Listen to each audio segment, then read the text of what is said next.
To pass the time before Cricket 24's release, let's compare it to Cricket 19. Compare what happened before Cricket 19 to what's happening now before Cricket 24's release, just to once again prove how lackluster Cricket 24's marketing has been. Cricket 19 was first announced on March 3rd, 2019. The game was supposed to come out before the Ashes series in 2019, which began on 1st August. It did end up releasing like 2 months before the Ashes. They were the golden days, weren't they? This wasn't just a Twitter announcement. We got to see a small cutscene of the umpires setting the bails, which looked really cool. And then, just 4 days later, we got to see screenshots of the game. Not one screenshot, not two, not three, but 8 screenshots of the game almost 3 months before release. On the same day, they announced a few other features about the game, most notably the scenario mode, which needs to come back for sure. There was seriously an awesome mode that you could play for hundreds of hours, and I seriously hope it comes back in Cricket 24. Then we had to wait for about 50 days. Some things were coming out here and there, but it was on April 23rd, 2019 that we got our next major glimpse into the game. We got a release date. Cricket 19 was going to come out on 28th May.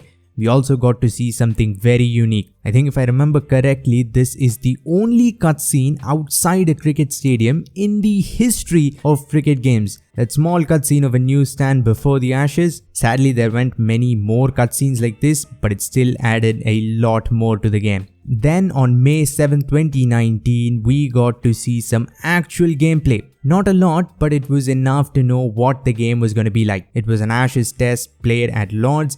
This was very different from the previous game, Ashes Cricket 2017, which is still without question the most realistic cricket game ever made. Just a day later, like Cricket 22, Big Ant released a demo version 20 days before the game came out.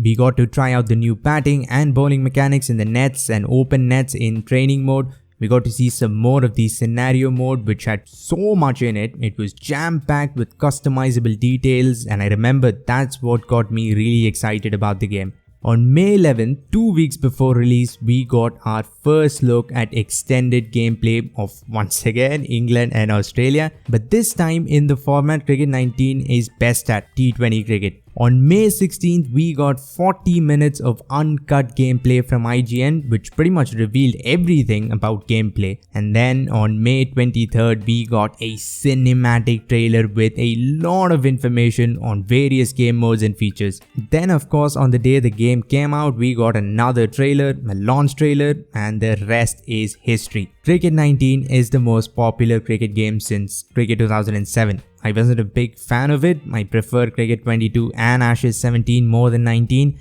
But 19, I think, sold more than 22 and all other Big Ant cricket games. So clearly they did something right, one of which was the game's pre-release promotion and marketing. 19 wins the pre-release stuff by a mile, but let's just hope post-release Cricket 24 is better. If you want to see a similar comparison between Cricket 22 and 24, click the video on screen. Subscribe to stay up to date with all Cricket 24 news. Thanks for watching and have a great day wherever you are.